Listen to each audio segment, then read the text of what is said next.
لیکن آپ کو پوری دنیا میں کوئی ایسی تحریک نہیں ملے گی جس کی جو یہ لوگوں کے اندر شعور بیدار کرے کہ ہماری یہ ذمہ داری ہے۔ اللہ کے نبی صلی اللہ علیہ وسلم نے صحابہ کی یہ سوچ و فکر بنائی تھی، ان کی تربیت اس طرح کی تھی کہ ہم نے یہ ذمہ داری پوری کرنی ہے، ہمارے ذمے فلاں کا یہ حق ہے، ہم نے وہ حق ادا کرنا ہے۔ جب یہ سوچ ہوگی تو پھر معاشرے کے اندر تبدیلی آتی ہے، انقلاب آتا ہے، اور اللہ کے نبی صلی اللہ علیہ وسلم کے زمانے کے اندر اور بعد میں بھی صحابہ نے واقعتاً جو تبدیلی آئی تھی اس نے معاشرے کو نکھار کے رکھ دیا، ایک بہترین معاشرہ بنا۔ وجہ یہ تھی کہ وہ اپنی ذمہ داریوں پر نظر رکھتے تھے، اپنے حقوق پر نہیں۔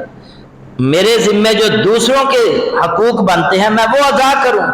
جب ہر شخص یہ سوچنا شروع کر دے کہ میری یہ ذمہ داری ہے، میں نے یہ ذمہ داری ادا کرنی ہے، میرے ذمے فلاں کا یہ حق بنتا ہے، میں نے اس کا یہ حق ادا کرنا ہے، ہر شخص یہ سوچنا شروع کر دے تو پھر معاشرے کے اندر تبدیلی آتی ہے، پھر معاشرے کے اندر انقلاب آتا ہے۔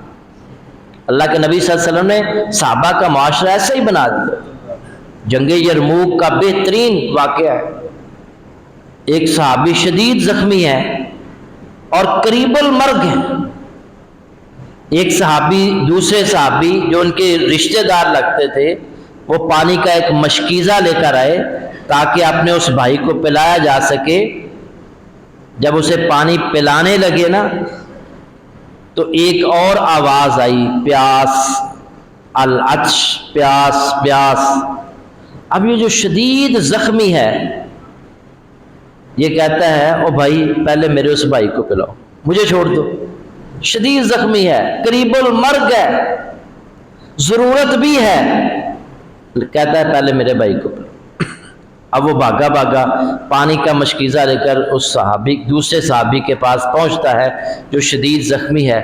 جب اسے پانی پلانے لگتا ہے نا تو ایک اور آواز آتی ہے، پیاس پیاس پیاس۔ اب یہ بھی دیکھیں اسی طرح کا یہ نہیں ہے کہ وہ اور خیالات رکھتا ہے، اس کی کچھ اور خیالات ہیں، اس کا کچھ اور عمل ہے، اس کا کچھ اور عمل ہے۔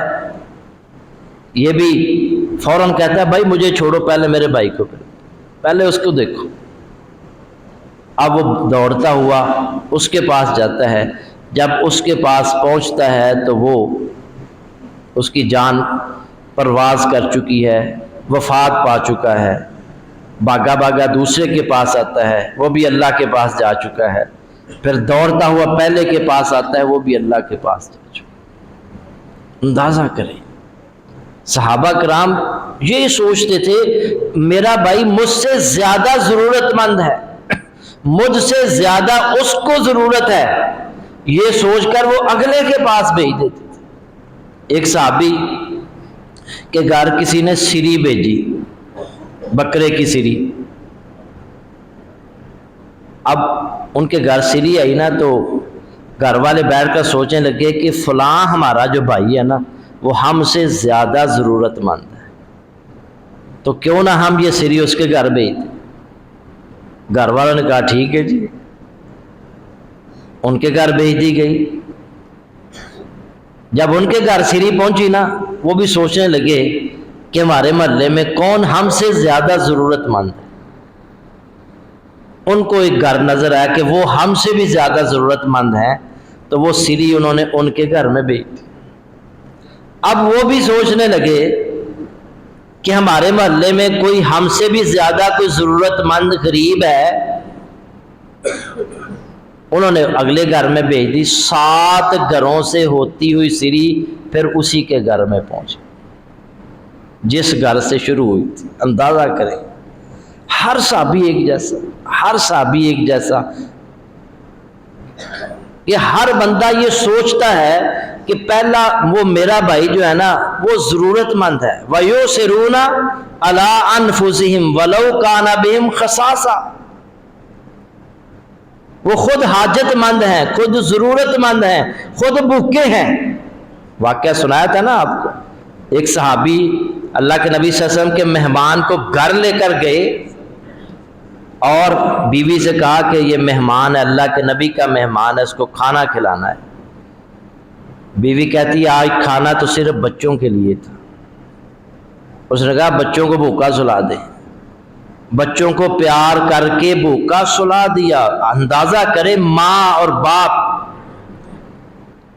چاہتے ہیں کہ ہمارے بچے جو ہے نا وہ کھائیں اور خود ہمیں بھوکا رہنا پڑتا ہے تو رہنا پڑے, اور وہ کسی اور کو بھی لے آئے ہیں, بچوں کو بھوکا سلا دیا.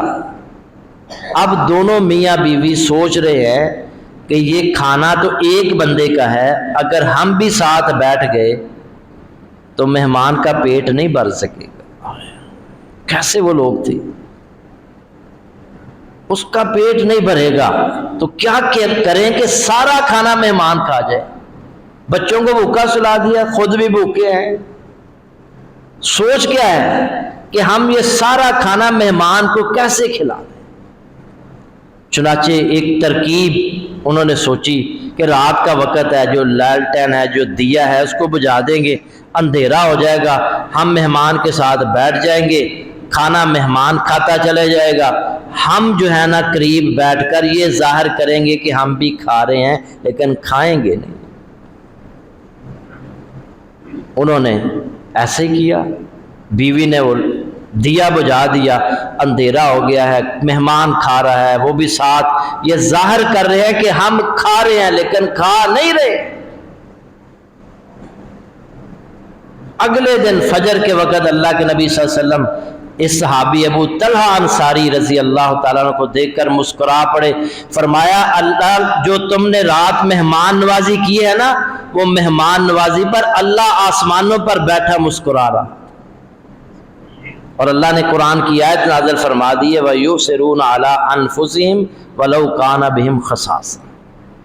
خود بھوکے ہیں, بچوں کو بھوکا سلا دیا, مگر اپنی بھوک پر دوسروں کی بھوک کو ترجیح دی, اپنی ضرورت پر دوسروں کی ضرورت کو ترجیح دی. یہ ایسے لوگ جب تک تیار نہیں ہوں گے معاشرے کے اندر تبدیلی نہیں آئے گی, معاشرہ نہیں بدلے گا. ایسے افراد کو بنانے کی ضرورت ہے.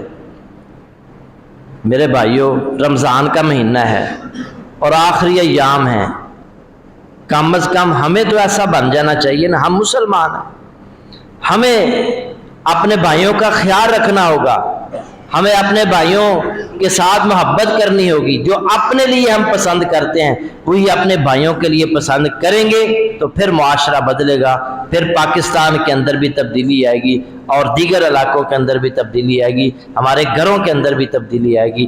اللہ مجھے اور آپ کو اس پر عمل کی توفیق عطا فرمائے. وآخر دعوانا الحمد للہ رب العالمین.